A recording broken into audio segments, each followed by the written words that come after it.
Hello and welcome back student. আজকে আমরা discussion করব আমাদের next paper remote sensing and GIS এবং সঙ্গে জিএনএসএস অর্থাৎ CC12-এর রিমোট সেন্সিং জিআইএস পোর্শনের একেবারে প্রথম ইউনিট। CC12-এর রিমোট সেন্সিং জিআইএস পোর্শনের একেবারে প্রথম ইউনিট, অর্থাৎ এই ইউনিটটার নাম হলো Principle of Remote Sensing or RS, Type of Remote Sensing Satellites and Sensor। এই অংশে আমরা একেবারে বেসিক লেভেলের ইনফরমেশন বুঝে নেব। আমরা CC11-এ অর্ধেক অংশ অর্থাৎ 6টা ইউনিট শেষ করেছিলাম। CC12-এ এলাম কিছুটা ভ্যারাইটি রাখার জন্য আমাদের পড়াশোনায়। রিমোট সেন্সিং কনসেপ্টটা কী, রিমোট সেন্সিং তার প্রিন্সিপাল, তার সেন্সার প্ল্যাটফর্ম আসবো, তার আগে তার কনসেপ্টটা কী। আমি দেখবে ব্যাকগ্রাউন্ডে একটা ছবি রেখেছি, সেটা দিয়ে বোঝা যাচ্ছে রিমোট সেন্সিং জিনিসটা কী হতে পারে। An art or the science of collecting data from an object. Remote sensing বলতে মূলত বলা হয় কোনো বিষয়কে স্পর্শ না করে সেই বিষয় সম্পর্কে ধারণা বা তথ্য গ্রহণ করা। ফর এক্সাম্পল দেখো, এখানে দেখা যাচ্ছে হাতে একটা রিমোট কন্ট্রোল আছে, দূরে একটা টিভি রয়েছে। তো হাতে রিমোট কন্ট্রোল আর দূরে একটা টিভি দিয়ে আমরা কি করতে পারি, আমরা রিমোট কন্ট্রোল ঘুরিয়ে টিভির সাহায্যে তাকে অন অফ করতে পারি এইভাবে। মানে কি, হয়তো কোনো এক অলস ব্যক্তি জীবনে প্রথম রিমোট কন্ট্রোল ব্যবহার করেছিলেন বা তৈরি করার কথা ভেবেছিলেন, কেননা গিয়ে চ্যানেল না ঘুরিয়ে অর্থাৎ টিভিকে স্পর্শ না করে টিভি থেকে ইনফরমেশান কীভাবে আমি পেতে পারবো, রিমোটের মাধ্যমে। এই যে রিমোট থেকে ইনফরমেশান পাওয়া, this is nothing but I remote sensing, একেবারে বেসিক স্টেপ এটাই বলা যেতে পারে। তো একইভাবে বাস্তবে আমরা পৃথিবীর বিভিন্ন বিষয় সম্পর্কে যা যা ইনফরমেশান দরকার সেইগুলো পাওয়ার জন্য এই রিমোট সেন্সিং শব্দটা ব্যবহার করি, যাকে বাংলায় বলা হয় দূর সংবেদন, দূর থেকে সংবেদন করা। অর্থাৎ দূর সংবেদন হচ্ছে এমন একটি বিশেষ বিজ্ঞান যার সাহায্যে কোনো বস্তু বা ক্ষেত্র বা উপাদানকে স্পর্শ না করে তার সম্পর্কে বিভিন্ন তথ্য গ্রহণ করা যায়। এমন একটি বিশেষ বিজ্ঞান যার সাহায্যে কোনো বস্তুকে স্পর্শ না করে বিভিন্ন তথ্য সংগ্রহ করা যায়। এই হচ্ছে এর মূল বিষয়। ঠিক যেমন ধরো আর্মিরা বিভিন্ন দেশের তথ্য সংগ্রহ করে, বা ধরো সীমান্তের ওপারে তথ্য সংগ্রহ করে কিভাবে, সেটাও রিমোট সেন্সিংয়ের মাধ্যমে হয়ে থাকে। বা ধরো আমরা দ্য পরমাণু বা উড়ি রিলেটেড সিনেমাগুলো দেখেছি যে আমেরিকান স্পাই স্যাটেলাইটগুলো বিভিন্ন দেশে ঘুরে বেড়ায়, দেশগুলো থেকে কোথায় কী অ্যাক্টিভিটি চলছে ইনফরমেশন নেয়। কিসের সাহায্যে? সে দেশে কি ঢুকছে না, রিমোট সেন্সিংয়ের সাহায্যে, স্যাটেলাইটের সাহায্যে। তো স্যাটেলাইট এই সমস্ত কিছুই রিমোট সেন্সিংয়ের উপাদান। ইনফ্যাক্ট তুমি একটা উঁচু বাড়ির ছাদে উঠে মোবাইল ক্যামেরায় বাড়ির নিচ থেকে কলকাতা শহরের ছবি তুললে, এটাও রিমোট সেন্সিং বা এরিয়াল ভিউজ। ঈগলের গলায় যদি আমি কলার লাগিয়ে দিই, ক্যামেরা লাগিয়ে দিই, তার মাধ্যমে যদি ছবি আসে, সেটাও কিন্তু টাইপ অফ রিমোট সেন্সিং, কেননা আমরা সেই ভূখণ্ডকে স্পর্শ না করে তার সম্পর্কে তথ্য পাচ্ছি। তাই বলা যেতে পারে remote sensing is an act or science of collecting data from an object. এবং 1960-এর দশকের পরবর্তীকাল থেকে এই অ্যাক্ট অর সায়েন্স ধীরে ধীরে বৃদ্ধি লাভ করে। মনে রাখতে হবে, এই অ্যাক্ট অর সায়েন্স বৃদ্ধি লাভ করেছে, তার প্রাথমিক চাহিদা ছিলই কিন্তু ডিফেন্স, অর্থাৎ প্রতিরক্ষা বিভাগের প্রয়োজনেই প্রথম রিমোট সেন্সিং আসে। আমরা চলে যাব হিস্ট্রি অফ রিমোট সেন্সিংয়ে।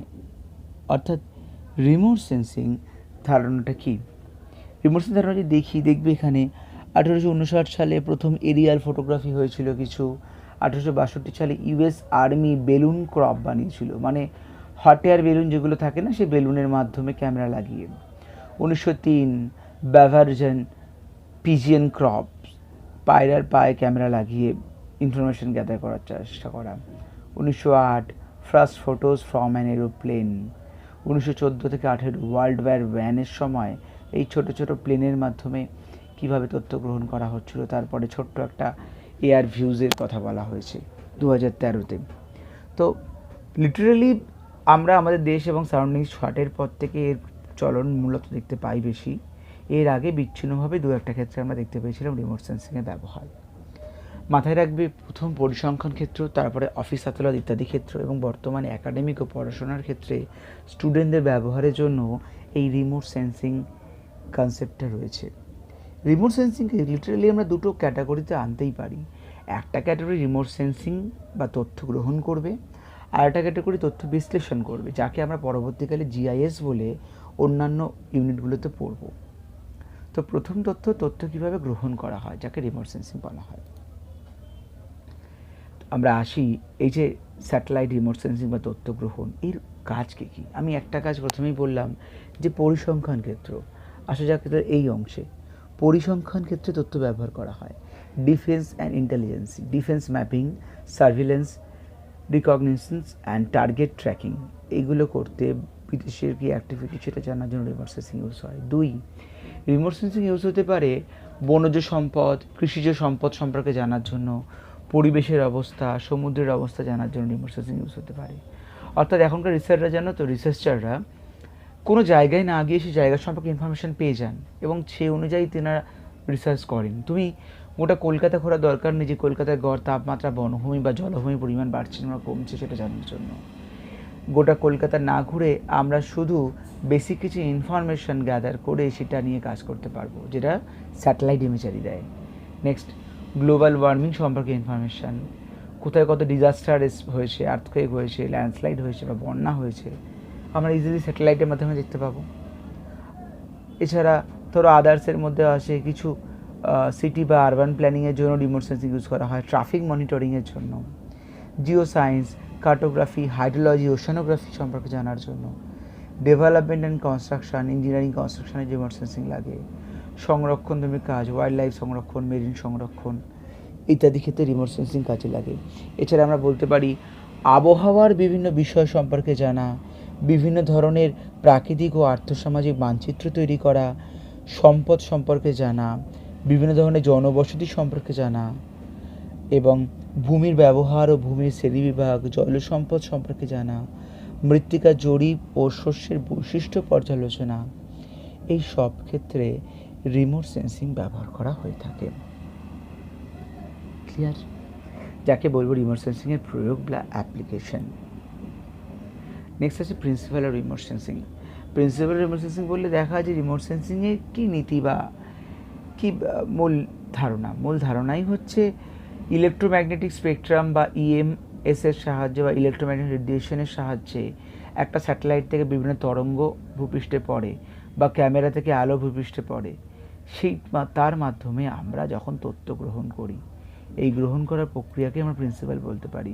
যেমন এখানে আমরা বলতে পারি detection and discrimination of the object and surface features, mainly detection of the recording আর radiant energy reflecting to emanate the object of the surface. অর্থাৎ কিছুই না, যদি আমরা দেখি এর মাধ্যমে বিভিন্ন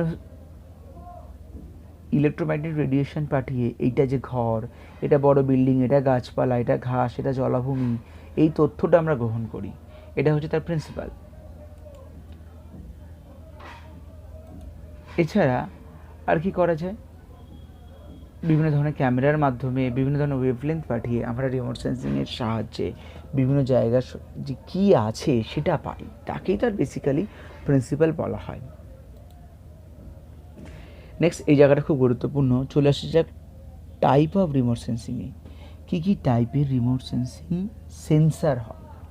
type of remote sensing sensors. Sensor মানে কি? তোমরা সেন্সার শব্দ সবাই জানো। এখন প্রত্যেকের মোবাইলের পিছন দিকে বা মোবাইলের একেবারে বটম পর্শনে একটা সেন্সার আছে, যেখানে তোমরা ফিঙ্গারপ্রিন্ট দিয়ে রাখো। আমরা বলি ফিঙ্গারপ্রিন্ট সেন্সার। এবং এই সেন্সারটা দেখো এমন একটা অদ্ভুত, এই সেন্সারের জন্য অন্ধকার ঘরেও আমি আঙুল টাচ করলে জ্বলে ওঠে। এই যে অন্ধকার ঘরেও আঙুল টাচ করলে জ্বলে উঠছে, এই ধরনের সেন্সারকে আমরা অ্যাক্টিভ সেন্সার বলতে পারি। আবার তোমার মোবাইলে যখন ফেস ডিটেকশন দিয়ে রাখো, সেটা কিন্তু অন্ধকার ঘরে হবে না। ঘরে যথার্থ আলো থাকলে মোবাইলের ক্যামেরা যদি তোমার ফেসটাকে ছবি তোলার মতন অবস্থায় থাকে, তাহলে সে সেন্স করতে পারে। একে আমরা বলি প্যাসিভ সেন্সার। মানে মজার ব্যাপারটা কি, ধরো যে ধরনের সেন্সারের ক্ষেত্রে সূর্যালোকের উপস্থিতি দরকার, ফর এক্সাম্পল ক্যামেরায় ছবি তোলা, ক্যামেরায় আমার দারুণ একটা ছবি তুমি তুলবে, ফ্ল্যাশ লাইট অন না করলে বা সানলাইট না থাকলে তোমার যত ভালো ক্যামেরা হোক আমার কি ছবি উঠবে? উঠবে না।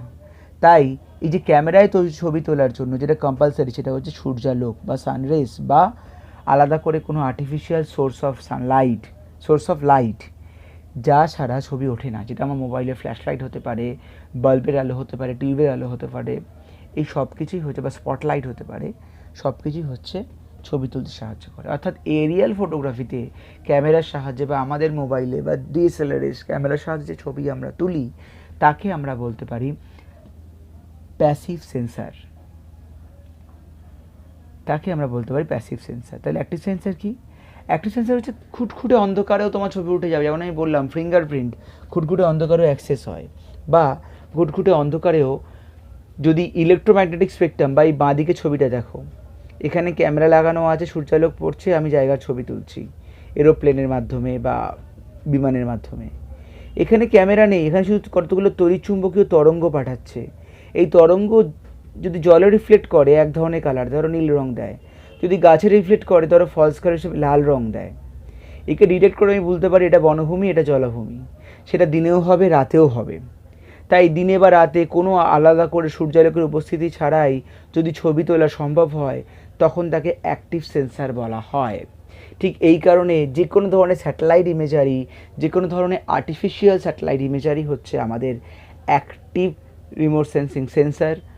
আর যে কোনো ধরনের সূর্যালোকের উপস্থিতিতে বিমান থেকে ছবি তোলা, উঁচু ছাদ থেকে ছবি তোলা, উঁচু গাছ থেকে ছবি তোলা, ক্যামেরায় উঁচু বিল্ডিং থেকে ছবি তোলা, this all are passive sensor. আমি আবারও বলছি, সূর্যালোকের উপস্থিতিতে যা হয় তা হচ্ছে প্যাসিভ।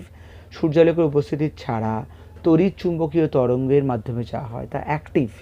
এই তড়িৎ চুম্বকীয় তরঙ্গ যেহেতু র্যাডার বা স্যাটেলাইটে ইউজ করা হয়, তাই স্যাটেলাইট হচ্ছে এটা অ্যাক্টিভ সেন্সারের উদাহরণ। আর ক্যামেরা যেহেতু সূর্যালোকের উপস্থিতিতে এয়ার ফটোগ্রাফি বা হট এয়ার বেলুন ইউজ করা হয়, তাই হট এয়ার বেলুন হচ্ছে প্যাসিভ সেন্সার। ক্লিয়ার?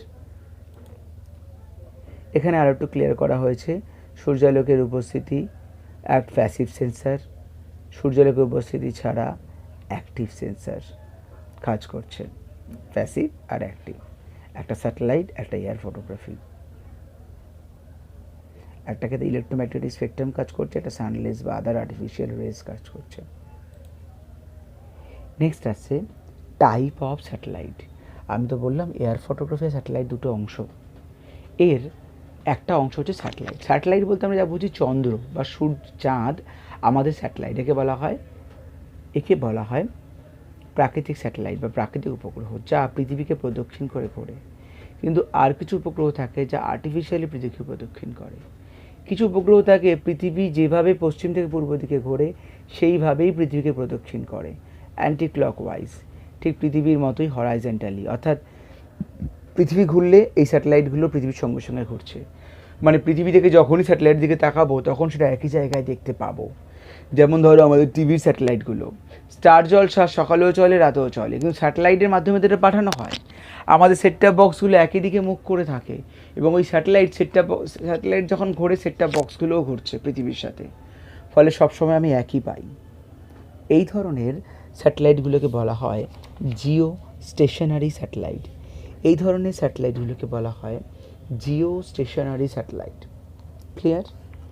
আবার কিছু স্যাটেলাইট থাকে যা পৃথিবীকে হরাইজেন্টালি মুভ না করে ঠিক নিচের ছবিটার মতন ভার্টিক্যালি ক্রস করছে, অর্থাৎ পৃথিবী ঘুরছে একদিকে ও পৃথিবীকে মুভ করছে বা ক্রস করছে অপর দিকে। এই ধরনের স্যাটেলাইটকে আমরা বলবো সান সিঙ্ক্রোনাস স্যাটেলাইট। এই ধরনের স্যাটেলাইটকে আমরা বলবো সান সিঙ্ক্রোনাস স্যাটেলাইট। ঠিক এইভাবে ঘুরছে। একটা ক্ষেত্রে জিওস্টেশনারি আর্থ অরবিট, একটা ক্ষেত্রে পোলার অরবিট ইউজ করা হয়, পোল টু পোল ঘোরে। সিঙ্ক্রোনাস স্যাটেলাইট বা সান সিঙ্ক্রোনাস এক মেরু থেকে অপর মেরু অবধি ঘোরে, পোল টু পোল। আচ্ছা যাক, তাহলে এই দুটো স্যাটেলাইট পার্থক্য করে কী পাওয়া যাবে? সান সিঙ্ক্রোনাস স্যাটেলাইটগুলো পৃথিবীর উত্তর দক্ষিণে ঘোরে, আর জিওস্টেশনারি স্যাটেলাইট নিরক্ষরেখা বরাবর ঘোরে পশ্চিম থেকে পূর্বে। সান সিঙ্ক্রোনাস স্যাটেলাইট 600 থেকে 1000 কিলোমিটারের মধ্যে থাকে, আর জিওস্টেশনারি স্যাটেলাইট প্রায় 36,000 কিলোমিটারের মধ্যে থাকে, মানে অনেক বেশি উপর অবধি যেতে পারে ডিস্টেন্স রেখে। সান সিঙ্ক্রোনাস স্যাটেলাইট দুটো মেরু বরাবর আবর্তন করে বলে একে নিয়ার পোল স্যাটেলাইটও বলা হয়, whereas জিওস্টেশনারি স্যাটেলাইটকে ইকুইটোরিয়াল অরবিটাল স্যাটেলাইট বলে, যেহেতু অরবিটকে কেন্দ্র করে ঘোরে। আবার দেখতে পাই সানসিঙ্গো স্যাটেলাইট পৃথিবীর বিভিন্ন ধরনের সম্পদ সমীক্ষার কাজে বেশি ব্যবহার করা হয়, ফেরাস জিওস্টেশনারি স্যাটেলাইট যোগাযোগের কাজে ব্যবহার করা হয়, বিভিন্ন যোগাযোগ। ধরো গাড়িতে যে স্যাটেলাইট থাকে, গুগল ম্যাপ বা টিভি টেলিভিশন স্যাটেলাইট, এগুলো সব জিওস্টেশনারি স্যাটেলাইট। উদাহরণ দেওয়া যাক, ল্যান্ডস্যাট ইন্ডিয়ান রিমোট সেন্সিং স্পট, এটা হচ্ছে সানসিনক্রোনাস। ইনস্যাট এটা হচ্ছে জিওস্টেশনারি স্যাটেলাইট। আশা করি বোঝা গেল। এই ধরনের স্যাটেলাইট 1972 থেকে আমাদের বর্তমান সময় অবধি ইন্ডিয়ান রিমোট সেন্সিং অর্গানাইজেশন একাধিক বের করেছে।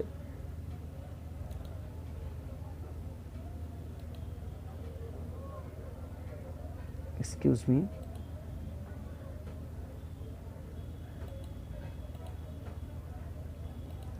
তাহলে দেখো, এতটুকুর মধ্যে আমরা যেটা জানলাম সেটা জানলাম বিভিন্ন ধরনের স্যাটেলাইট, রিমোট সেন্সিংয়ে তার ব্যবহার, গুরুত্ব, আর যদি বলা যায় বেসিক কিছু সুবিধা অসুবিধার দিক।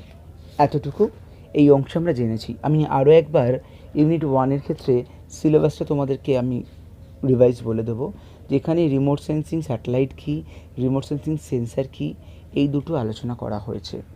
রিমোট সেন্সিং স্যাটেলাইট কী, রিমোট সেন্সিং সেন্সার কী আলোচনা করা হয়েছে। এখানে আরও একটা জিনিস আলোচনা পরবর্তী করে করতে হবে, সেটা হচ্ছে remote sensing platform. Remote sensing অনেক রকম প্ল্যাটফর্ম হয়। যদি পৃথিবীর কাছাকাছি কোনো ধরনের স্যাটেলাইট থাকে তাকে বলা হয় গ্রাউন্ড ব্লোন প্ল্যাটফর্ম। বায়ুমণ্ডলের মধ্যে যদি কোনো স্যাটেলাইট থাকে তাকে বলা হয় এয়ারবোন প্ল্যাটফর্ম। যেমন এয়ার ফটোগ্রাফি, বিমানে যেগুলো তোলা হয় সেটাও এয়ারবোন, যেহেতু এরোপ্লেনে তোলা হয়। আর কিছু স্যাটেলাইট থাকে মহাকাশে বা মহাশূন্যে, একে বলা হয় পেসবোন প্ল্যাটফর্ম। এই 3 রকম প্ল্যাটফর্মেই কিন্তু আমরা রিমোট সেন্সিং তথ্য গ্রহণ করি। এই 3টেকে আমরা 3 ধরনের প্ল্যাটফর্ম বলি। এই রিপিট, প্ল্যাটফর্ম হচ্ছে স্পেসবোন, প্ল্যাটফর্ম হচ্ছে এয়ারবোন, প্ল্যাটফর্ম হচ্ছে গ্রাউন্ড বোন। এটা নিয়ে আমরা পরবর্তীকালে প্ল্যাটফর্মে আলোচনা করব। এখন জাস্ট জেনে রাখলাম কী কী 3 ধরনের প্ল্যাটফর্ম হয়। তো আশা করি সেন্সার কি, active passive sensor, remote sensing satellite কী, কেন ব্যবহার করা হয়, রিমোট সেন্সিংয়ের সুবিধা অসুবিধাগুলো আমরা বেসিক্যালি বুঝতে পেরেছি। এর মাধ্যমে অনেক কাজ খুব সিম্পলিফাই হয়। প্রতিরক্ষা বিষয়ে কাজ, মানুষের নিত্যনৈমিক সম্পদ সংরক্ষণ, গবেষণার কাজও খুব ইজিলি হয়। এবার অসুবিধা তো থাকেই, যেমন ধরো মেঘলা আকাশ, যদি ওয়েদার ক্লিয়ার না থাকে, স্যাটেলাইটগত কোনো সমস্যা হলে আমরা বিষয় সম্পর্কে পরিবর্তন লক্ষ্য করতে পারি না। খুব ডিটেলসে কিছু কিছু বিষয় হয়তো খুব দামি স্যাটেলাইট ছাড়া লক্ষ্য করা যায় না, সেক্ষেত্রে আমাদের বাস্তব পরিসংখ্যানের বা বাস্তব পর্যবেক্ষণই দরকার হয়। এইগুলো তার ডিমেরিটস বলা যেতে পারে। কিন্তু প্রাথমিকভাবে বললে আমরা আলোচনা করব এখানেই যে রিমোট সেন্সিং বিষয়টা হচ্ছে এমন বিষয় যেটা ভূগোলের একটা নতুন ডাইমেনশন বা এরা খুলে দিয়েছে। ভূগোলে এতদিন যা যা উন্নতি হয়েছিল তার একটা অপটিমাম হচ্ছে রিমোট সেন্সিং, পরিসংখ্যানের উন্নতি এবং শেষে রিমোট সেন্সিং। ফলে খুব সহজেই আমরা যে কোনো বিষয়কে খুব ইজিলি জানতে পারি, সে সম্পর্কে তথ্য গ্রহণ করে আমরা কাজ করতে পারি, যেটা হচ্ছে রিমোট সেন্সিং স্যাটেলাইটের সার্থকতা, এয়ার ফটোগ্রাফির সার্থকতা এবং রিমোট সেন্সিংয়ের সার্থকতা। তাই বর্তমান বিভিন্ন কাজে যেটা সবচেয়ে গুরুত্বপূর্ণ মাথায় রাখবে, তোমাদের কেন এটা শিখছো, তোমরা আগামী দিন ভূগোল নিয়ে পড়লে রিমোট সেন্সিংয়ের বাইরে বেরোতে পারবে না। এবং এখন আমরা দেখতে পাই আমাদের চলাফেরার কাজে কোথাও গেলে, সে জায়গা চিনতে গেলে ওলা বা উবের বুক করলে তারা গাড়ি চালায়, সেক্ষেত্রে প্রায় সব ক্ষেত্রেই রিমোট সেন্সিংয়ের ব্যবহার। তাই রিমোট সেন্সিং ভূগোলের আলোচনায়, প্রাকৃতিক সামাজিক ভূগোল আলোচনায় ভীষণভাবে গুরুত্বপূর্ণ। তাই রিমোট সেন্সিং কী, এর সুবিধা অসুবিধা কী, কী কী কী যে কাজের ব্যবহার হয়, এই বিষয়গুলো আমরা ক্রমাগত পড়তে থাকবো একে একে। আশা করি তোমরা বুঝতে পেরেছো। ধন্যবাদ।